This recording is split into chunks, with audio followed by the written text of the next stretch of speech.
এমন কথা শুনে পরপরই মাথা ডানে বামে ঘোরে অরিন। রৌদ্র আর কিছু বলে না, নিষ্পলক চোখে তাকিয়ে থাকে অষ্টাদশীর পানে। কয়েক মিনিট পর নিজেদের মাঝে নীরবতা ভেঙে রৌদ্র বলতে থাকে, হরি, জি। কিছু কথা বললে শুনবি? জি বলুন। রৌদ্র এক দৃষ্টিতে অরিনের মুখপানে তাকিয়ে বলতে থাকে, মনে রাখিস অরিন, যা চাওয়াটা যতটা সুস্পষ্ট, তার পাওয়াটা হয় ততই সুনিশ্চিত। তুই আজকে যেই পরীক্ষাটা দিতে যাচ্ছিস সেটাকে অত বড় করে দেখার কিছু নেই। তুই যতটুকু পারিস ততটুকুই দিবি, আর অবশ্যই নিজের সেরাটা দিবি, মনে থাকবে? রৌদ্রের কথাগুলো শুনে মুচকি হাসলো অরিন। পরপর মাথা ঝাঁকায় সে। অরিন হাসতে রৌদ্রের দৃষ্টিগোচর হয় তার গালে ফুটে ওঠা চোলগুলো। রৌদ্র এক নজর সেদিকে তাকে অন্যদিকে নিজের দৃষ্টি ফেরায়। ফুস করে শ্বাস ছেড়ে টান টান হয়ে দাঁড়ায় সে। অরিন আর কি বলবে বুঝতে না পেরে সেখান থেকে চলে আসতেন রৌদ্র পেছন থেকে এক অদ্ভুত মোহনীয় স্বরে বলে উঠছে, অরিন। সহসা পা দুটো থমকে দাঁড়ায় অরিনের। রয়েছে পেছন ফিরেছে, অতঃপর আবারও কানে আসে সেই একই মোহনীয় কণ্ঠস্বর। দোয়া করি তোর সকল আশা চাওয়া পাওয়া আল্লাহ পূরণ করে দিক। কথাগুলো বলে আর এক মুহূর্ত অরিনের সামনে দাঁড়ায় না সে। প্যান্টের পকেটে হাত ঢুকে গড় গড় পায় হেঁটে চলে যায় বাড়ির লোকেদের কাছে, অথচ পেছনে ফেলে যায় এক অনিমেষ বিভোরে আটকে থাকা মায়াবতীকে। অরিনের মনে রৌদ্রের কথাগুলো যেন এক অন্যরকম ভালো লাগার অনুভূতি। এই মানুষটাকে সে যতই নিজের মন থেকে সরাতে চায়, ঠিক ততই যেন সে কোনো এক অদৃশ্য মায়াবনে আটকা পড়ে। আজ কিছু না ভেবে অরিন মিনিট পাঁচেক পরে সকলের কাছে চলে আসে। হলে প্রবেশ করে সময় হলে অরিন সকলের থেকে বিদায় নিয়ে চলে যায় হলরুমে। শুরু হয় বাড়ির সকলের প্রতীক্ষার প্রহর। অরিন চলে যেতে রৌদ্র তার বাবাকে বলে, আব্বু, তুমি এখানে কি পুরো সময়টা থাকবে? আজকেও কি অফিসে যাবে না? হ্যাঁ, না মানে আজকে অফিসে তেমন একটা কাজ নেই। কি বলিস সাব্বির? বড় ভাইয়ের মুখে হঠাৎ সম্বোধন কিছুটা ভরকে যায় সাব্বির সাহেব। পরে সেও ভাইয়ের সঙ্গে তাল মিলিয়ে বললেন, ও হ্যাঁ, এই আর কি, তেমন কোনো কাজ নেই। বাকি অল্প যেটুকু আছে ম্যানেজার সবটা সামলে নেবে। রৌদ্র আর তেমন কিছু বললেন না, গুরুগম্ভীর কণ্ঠে তাদেরকে বলল, আচ্ছা বেশ, আমার আবার পেশেন্ট দেখতে হবে, সো যেতে হবে। আসছি তাহলে। বলেই সকলের থেকে বিদায় নিয়ে গাড়িতে বসেছে। এদিকে তার চলে আসার ঠিক পরপরই অনিকও চলে আসে। এই বেচারাও তো অন্যের অধীনে চাকরি করছে, হুটহাট তো আর চাইলে ছুটি নেওয়া সম্ভব নয়। তাই এসানও কিছুক্ষণ ভাইদের সাথে থেকে থানায় চলে যান। তার সাথে আবার তাশরিফ এসানও যোগ দেন। এখন হলের সামনে আপাতত কবির সাহেব আর সাব্বির সাহেব দাঁড়িয়ে আছেন। তারা দুজন দিব্যি একে অপরের সাথে হেঁটে হেঁটে আশপাশ ঘুরে ঘুরে দেখছেন আর এটা সেটা বলে সময় কাটাচ্ছেন। দেখতে দেখতে ঘড়ির কাঁটায় বেজে যায় 1:30। আশেপাশে যেন মানুষের ঝল নেমেছে। একে একে সকল শিক্ষার্থী বের হচ্ছে হল থেকে। সাব্বির সাহেব কিছুটা চিন্তিত হলেন, এত ভিড়ে মেয়েকে কীভাবে খুঁজবেন তিনি। তার এমন ভাবনার মাঝে অরিন হাসি মুখে হাল থেকে বের হয়। সাব্বির সাহেব মেয়েকে উৎফুল্ল দেখে স্বস্তির নিঃশ্বাস ফেলেন, মনে মনে ভাবেন, যাক, পরীক্ষা হয়তো অতটা খারাপ হয়নি। অরিন তাদের সামনে আসতে দুভাই একটা মিষ্টি হাসি দেয়। কবির সাহেব অরিনের মাথায় হাত রেখে আলতো স্বরে জিজ্ঞেস করেন, আমার পরিমাটার পরীক্ষা কেমন হলো? অরিন তার বড় আব্বুর দিকে তাকে বেশ উৎফুল্লতার সাথে বলতে থাকে, আলহামদুলিল্লাহ, অনেক ভালো হয়েছে। এই এতগুলো ভালো হয়েছে বলেই দুহাত প্রসারিত করার ভঙ্গি করে সে। অরিনের এমন কথা বলার ভঙ্গিতে হেসে ওঠে দুজনে। তারপরেই তারা অরিনকে নিয়ে কিছুক্ষণ আশেপাশে ঘোরাঘুরি করে বাসায় ফিরে আসে। অরিন বাসায় ফিরতেই তাকে ঘিরে বসেছে সবাই। একে একে সবাই প্রশ্ন করে তাকে পরীক্ষা কেমন হলো, সব ঠিকঠাক দিয়েছে কিনা, তার কি আবারও নার্ভাস লাগছে কিনা ইত্যাদি। মা চাষিরা তো তাদের এহেন প্রশ্নের বহরে রীতিমতো থাকে, কিছু বলার সুযোগ অবধি দিচ্ছে না। অরিন এদের এত এত প্রশ্ন কানে হাত দিয়ে মৃদু চেঁচিয়ে বলতেই থাকে, আরে থামো তো, এত প্রশ্ন একসাথে করলে উত্তর দিব কিভাবে বলো তো? অজ্ঞতা। এই কথা শুনে সকলেই চুপচাপ হয়ে যায়। অরিন সবার দিকে তাকে লম্বা একটা হাসি দিয়ে আবার বলতে থাকে, আলহামদুলিল্লাহ, আমার পরীক্ষা অনেক ভালো হয়েছে আর আমি সবটা উত্তর ঠিকঠাক মতো দিয়েছি, কিচ্ছুটি ছেড়ে আসেনি। হয়েছে এবার? সকলে যেন এতক্ষণে শান্তি পেল অরিনের কথা শুনে।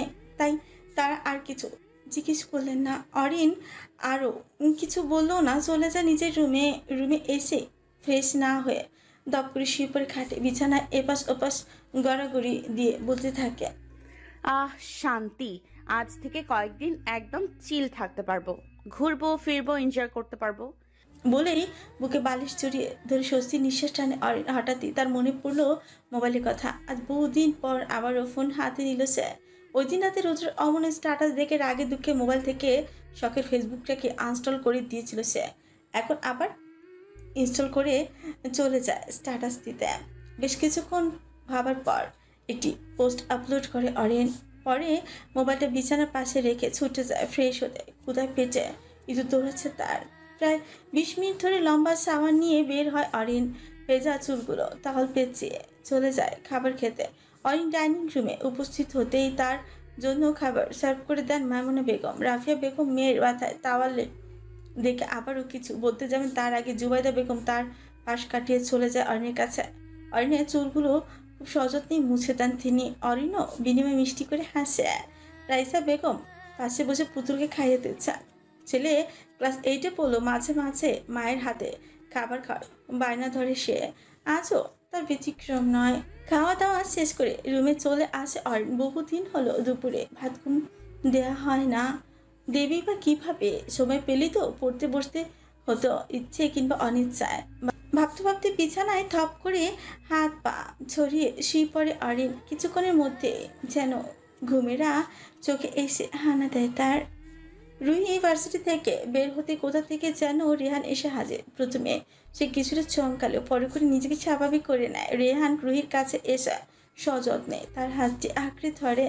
রেহানের হুট করে এমন হাত ধরাতে রুহি আশেপাশে তাকে কিছুটা অপ্রস্তুত কণ্ঠে বলে হচ্ছে, কি করছেনটা কি? লোকে দেখলে কি বলবে বলেন তো? রুহির মুখে এমন কথা শুনে রেহান তার দিকে শিকুটি করে তাকায়। হাত ছেড়ে দেয় রুহি যে না স্বস্তির নিঃশ্বাস ফেলবে তার আগেই আচমকা রেহান তার কোমরের পাশে হাত দিয়ে তাকে আঁচকা টানে নিজের দিকে টেনে আনে। রেহানের হঠাৎ কাণ্ডে রুহি বাবা চেকা খেয়ে চোখ বড় বড় করে তাকিয়ে থাকে তার পানে। রেহান রুহির এমন তাকানোতে পাত্তা না দিয়ে তার কানের কাছে নিজ উচ্ছ্বস নিয়ে ফিসফিস করে বলে, আমার বউয়ের হাত ধরবো, কোমর ধরবো, দরকার পড়লে আরো অনেক কিছুই ধরবো। তা লোকে দেখলেই কি আর না দেখলেই কি শুনি? আমি তো এখনো আপনার বউ হইনি। ও তাই? তাহলে কি ম্যাম এখনো বউ হননি বলে আফসোস হচ্ছে? তা আপনি কি আজই বিয়ে করতে চাচ্ছেন নাকি?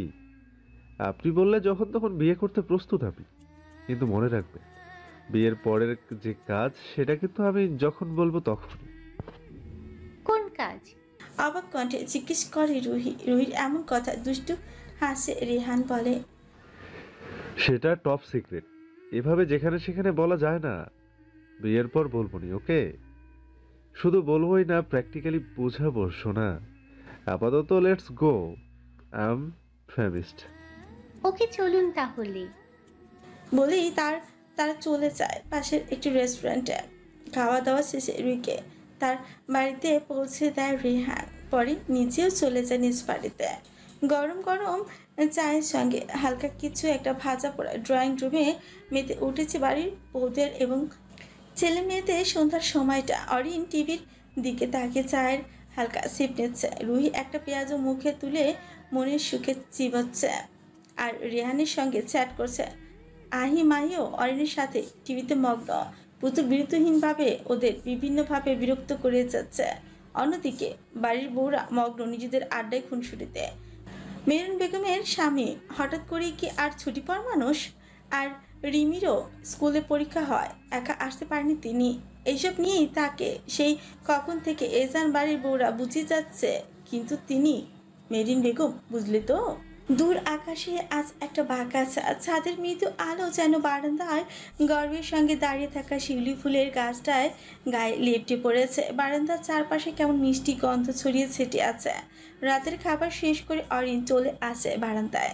আজ কেমন ইচ্ছে করছে চন্দ্র বিলাস করতে। চোখ বুজে বুক ভরে নিঃশ্বাস নিচ্ছে অরিন।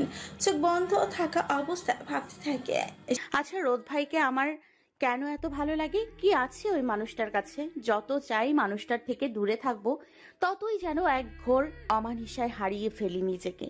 আচ্ছা, উনি তো আমার জীবনের প্রথম অনুভূতি, তাই বলেই কি এমন হচ্ছে আমার সাথে? যেদিন থেকে বুঝতে শিখেছি সেদিন থেকে শুধু তার কথাই ভেবেছি।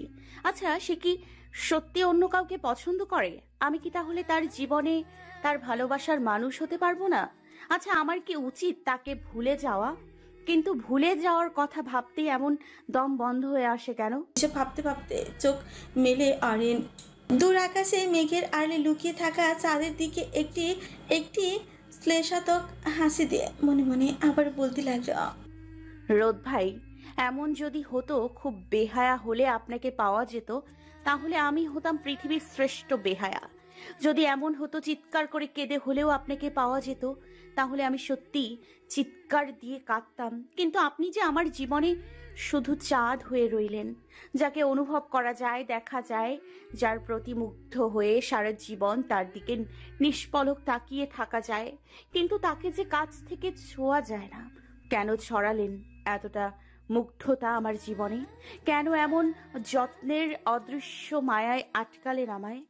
অরিনের খেয়াল হলো তার চোখ থেকে অনবরত পানি ঝরছে, কিন্তু তবু সে মুছল না। ভাবছে, ঝরুক না, ক্ষতি কি তাতে?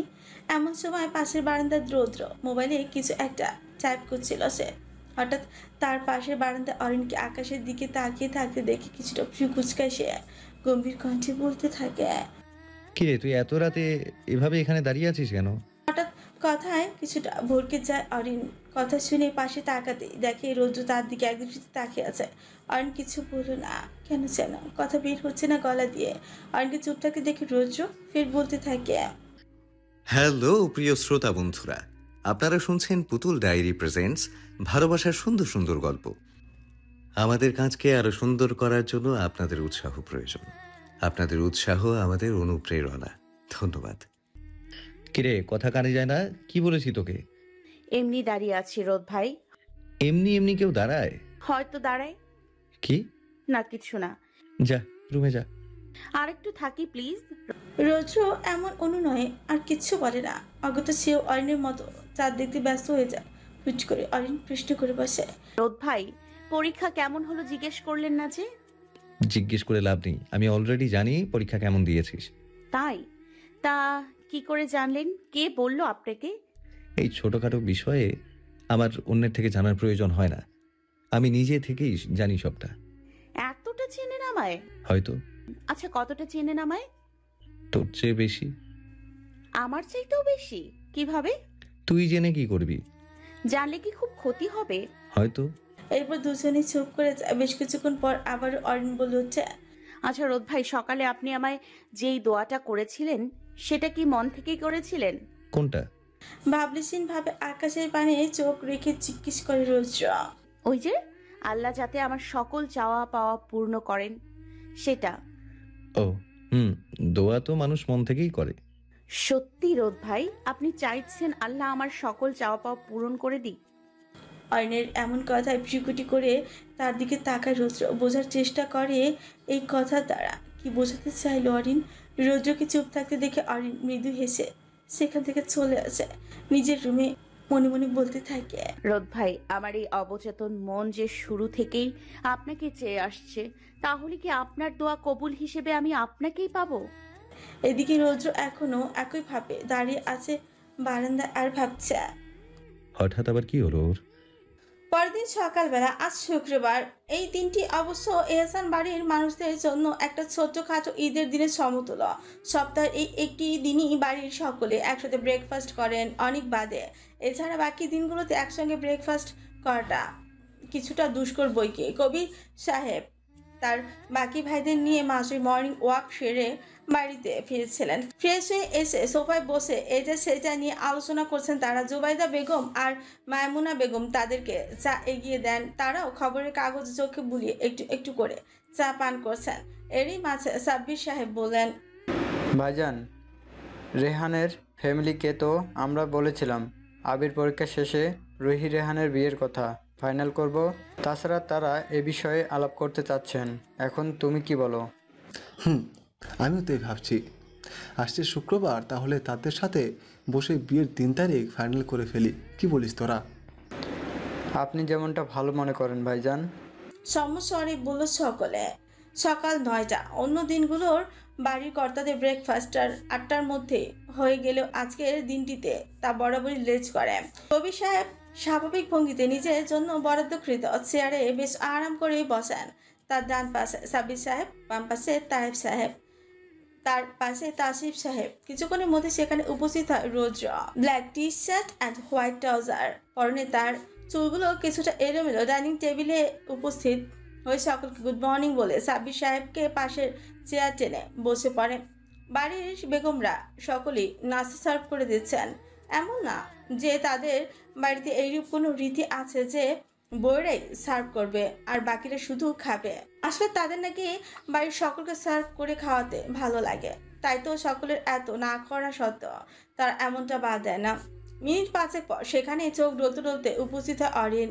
তার মোটেও ইচ্ছে ছিল না তো সকালে উঠবার। ফজরের নামাজ পড়ে আবারও একটা ঘুম দিয়েছিল সেই, কিন্তু ঘুম আর হলো কই। হঠাৎই তার মনে পড়ে যায় আজ যে শুক্রবার, এই দিনে সকলে একসঙ্গে ব্রেকফাস্ট করার কথা। তাই তো শত অনিচ্ছা সত্ত্বেও উপস্থিত হতেই হলো তাকে।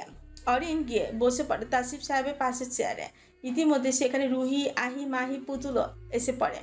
পুতুল গিয়ে আগে ভাগে অরিনের চেয়ারের পাশের চেয়ারে দখল করে বসে। পুতুলকে এমন ভাবে নিজের পাশে ধপ করে বসতে দেখে মুচকে হাসে অরিন। এই পুতুলটা তাকে একটু বেশি ভালোবাসে। যতক্ষণ স্কুলে থাকবে ততক্ষণ বাদে সারাটা দিনই অরিনের আগে পিছিয়ে ঘুরবে, অরিনকে এইটা সেটা বলে জ্বালাবে, খুনসুটি করবে ইত্যাদি, যেন তার রোজকার রুটিন।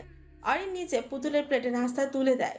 পুতুল প্লেটের দিকে চেয়ে নির্বিঘ্নে খাবার মুখে পুড়ে দিয়ে বলে, থ্যাঙ্কস অরিপু। অরিনও ছেলেটার ফোলা গালগুলোকে হালকা টিপে দিয়ে বলতে থাকে, মাই প্লেজার সোনা। তাদের খুনসুটির মাঝে সেখানে উপস্থিত হয় অনিক। অনিককে দেখে সকলে কিছুটা অবাকই হয়, কেননা এই ছেলে শুক্রবার আসলে বেলা না গড়ালে কিছুতেই উঠানো যায় না। সকলকে এভাবে নিজের দিকে অবাক হয়ে চেয়ে থাকতে দেখে অনিক কিছুটা থতমত খায়, বলে, কি ব্যাপার, সবাই এভাবে কি দেখছো? তুই আজ এত তাড়াতাড়ি? রাফিয়া বেগম প্রশ্ন করেন। ও আসলে ইচ্ছে করলো সকালের নাস্তা করতে, তাই চলে এলাম বলে রুহির পাশে চেয়ারে বসে পড়ে। প্লেটে নাস্তা নিতে নিতে রুহি কানে ফিসফিস করে বলে, কি রে বুড়ি, ইদানিং দেখছি একটু বেশি রেস্টুরেন্টে যাস। অনেকের কথা শোনা মাত্র প্লেটে থাকা ভাজিতে জুবানো হাতটা সবসময় থেমে যায়। রুহির মুখে দেওয়া পরোটাটুকু বুঝি চিবুতেই ভুলে গেল সে। আর চোখে একবার আশপাশ লক্ষ্য করে মুখে খাবারটুকু কোন রকমে গিলে আমতামতো করে অনেকের মতো ফিসফিসিয়ে বলে, কি কি বলছো? কেন শুনিসনি? তা বলছিলাম কি, একদিন না হয় আমাদেরও ট্রিট দিতে বল তোর হবু বরকে। শুধু বউকে খাওয়ালে চলবে নাকি? আমরা শ্যালকরা কি দোষ করেছি? সেটা না হয় তুমি কি বলো। কেন, তুই বললে কি সমস্যা? আছে বহু সমস্যা, আমি পারবো না তাকে এসব বলতে। বাবা, এখনই পরের পকেট যাতে খালি না হয় সেই চিন্তা করছিস? আহা, এই দিনও দেখতে হলো আমার। ইসসে পেহলে মে আন্ধা কিউ নেই হুয়া। ব্যাস নাটকীয় ভঙ্গিতে কথাগুলো টেনে টেনে বলল অনেক। এদিকে অনেকের কথা বলার ভঙ্গিমাতে বহু কষ্টে ওনার আঁচলে মুখ গুজে হাসতে থাকে রুহি। পাচ্ছে না কেউ দেখে ফেলে যদি হাসির কারণ জিজ্ঞেস করে তাহলে কি জবাব দিবে সে? আর কেউ বিষয়টি তেমন খেয়াল না করলে অরিনের চোখে ঠিকই পড়ে বিষয়টি। অরিন রুহির দিকে তাকিয়ে চোখ দিয়ে ইশারায় জিজ্ঞেস করলো, কি হয়েছে? রুহি মাথা নাড়িয়ে বলে, কিছু না। অরি, এখন সামনে থেকে যা। আমার 2 হাত এখন একেবারেই জোড়া বাচ্চা, প্রচুর কাজ পড়ে আছে। আম্মু প্লিজ, তুমি অন্তত এমন করো না। কতগুলো দিন হয়ে গেল আমি কোথাও যাইনি। এতদিন না হয় এক্সাম ছিল, but now I am totally free. তুমি একটু বাবাইকে বুঝিয়ে বলো না প্লিজ। দেখ অরি, তোর বাবাকে আমি গতকালই বলেছি তোকে তোর নানা বাড়িতে যেতে দেওয়ার কথা, কিন্তু তোর বাবা মুখের ওপর বলে দিল। না, আমার অরিন আম্মুকে ছাড়া আমার ভালো লাগে না। এমন একটা ভাব নিল যেন মেয়ে তার একারই।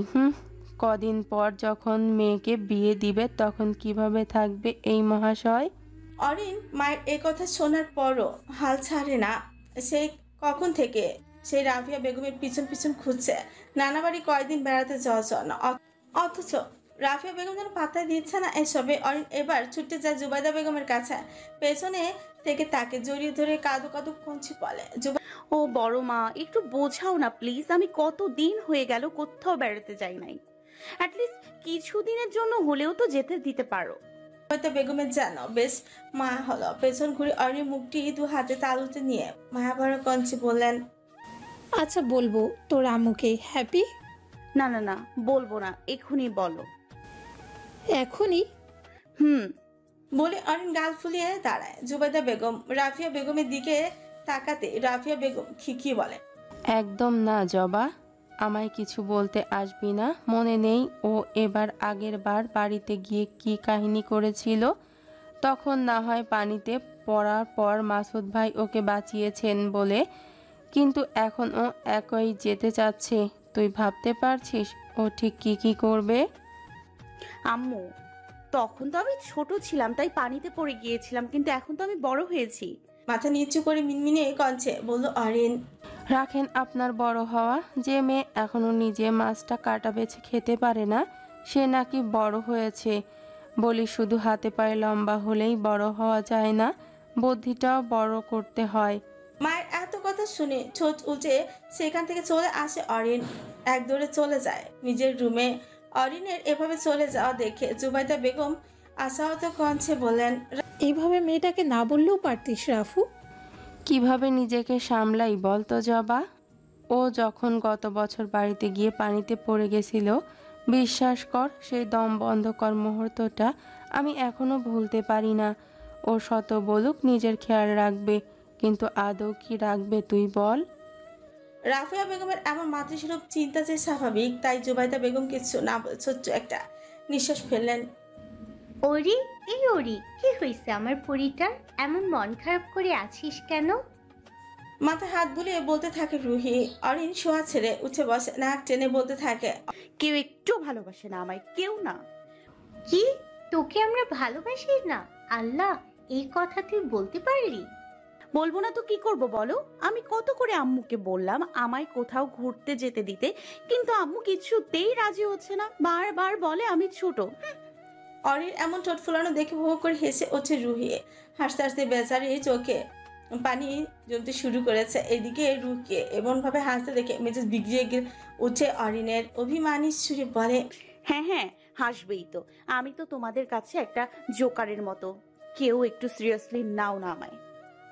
অজ্ঞতা রুহির হাসি থেমে যায়। রুহি হালকা জিভে কামড় দিয়ে বলল, এই সরি সোনা, আমি অনেক সরি। আর কে বলেছে আমি তোকে সিরিয়াসলি নেইনি? আমি তোকে সিরিয়াসলি নিয়েছি তো। তাহলে অমন হাসছিলে কেন?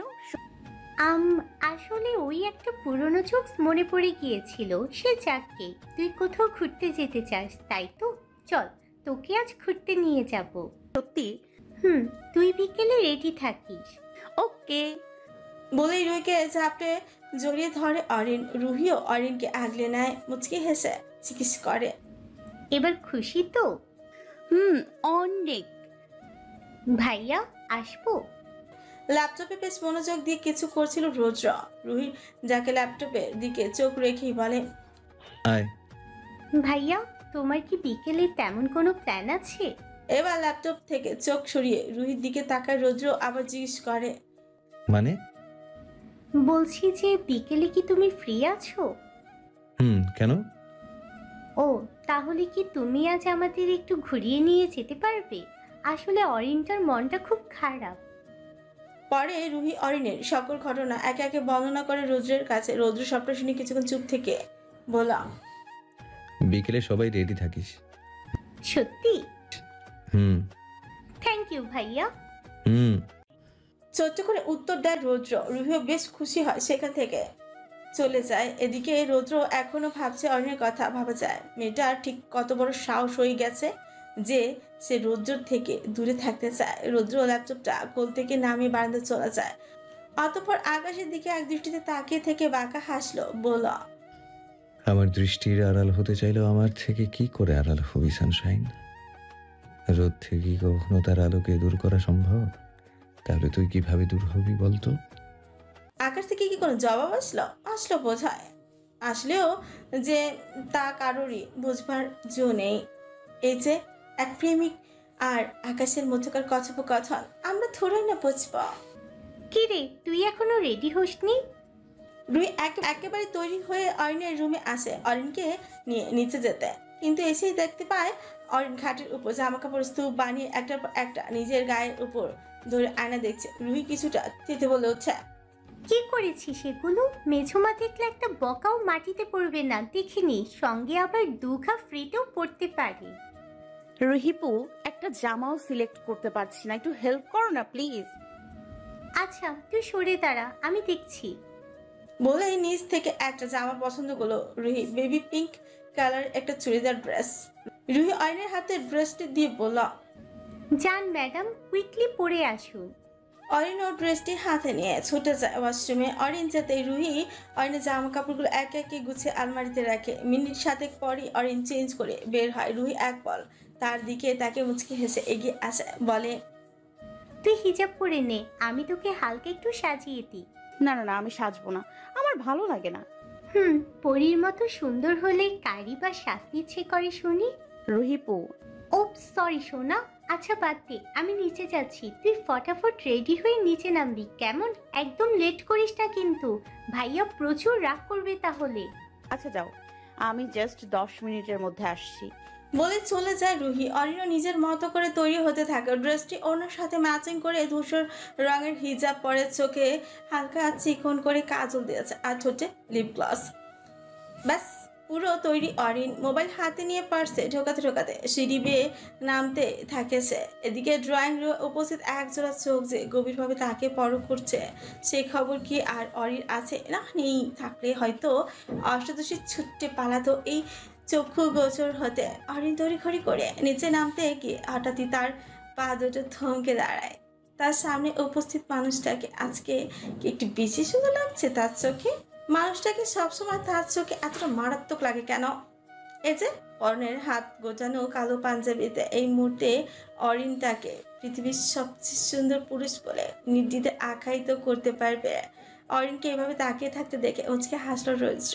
সামান্য করে খাকারি দিয়ে বলল, তোর দেখা শেষ হলে এবার কি বেরোবি, নাকি আরো দেখা বাকি আছে?